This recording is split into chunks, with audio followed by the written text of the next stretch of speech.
Okay, what I want to talk about is the new requirement that a lot of companies are putting on place now called background check.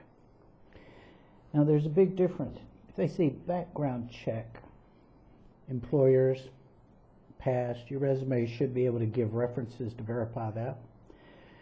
Police records, stuff like that. Okay, but they're pretty much limited into a time. If you see a CBC, that means comprehensive background check.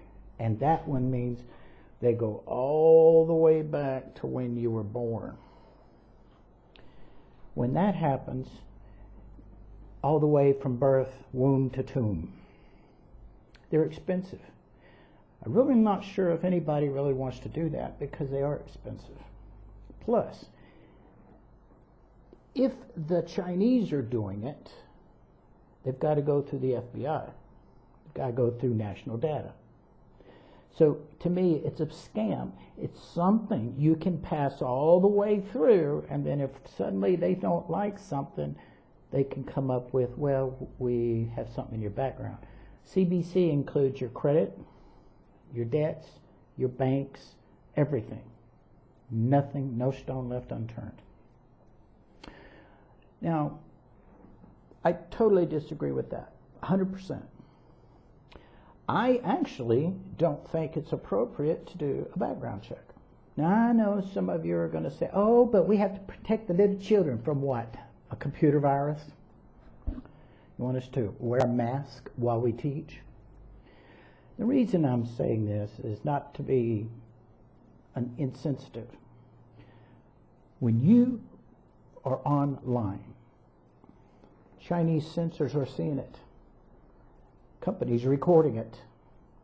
The parents can go back and review it. The parent usually or someone's in that room with your children observing, usually, unless you've been there a long time.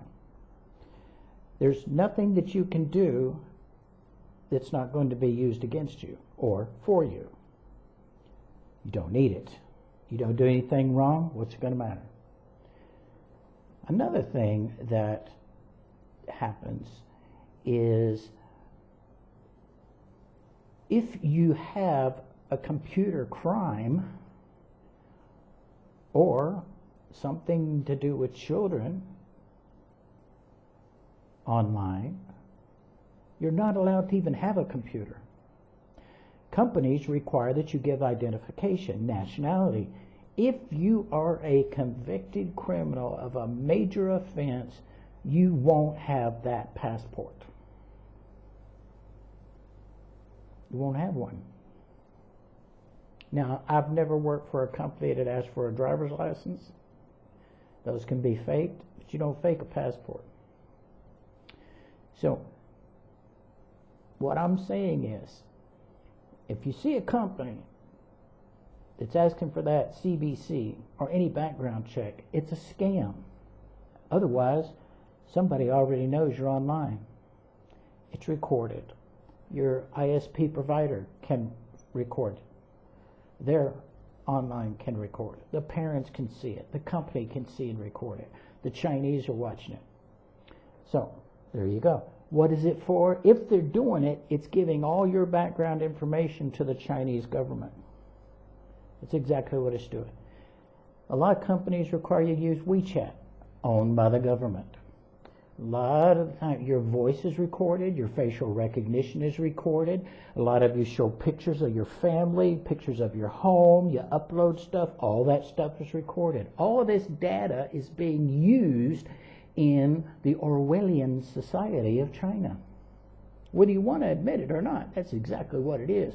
You can step foot today in a Chinese airport, hit that facial recognition, and they've got a name on you before you even open your mouth.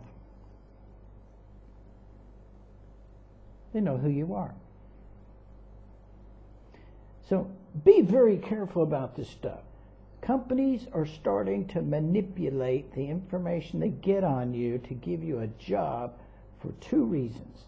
One, the government of China is using it to stockpile data information on U.S. citizens. Two, they're using it as a reason to disqualify you if someone better comes along that they want during your hiring process. Remember, a lot of the online media communications that you are required to use must have the approval of the Chinese Communist Party, or they're not going to be in business. Where do you think all of this stuff goes through? And if you think I'm lying, here's another thing to think about.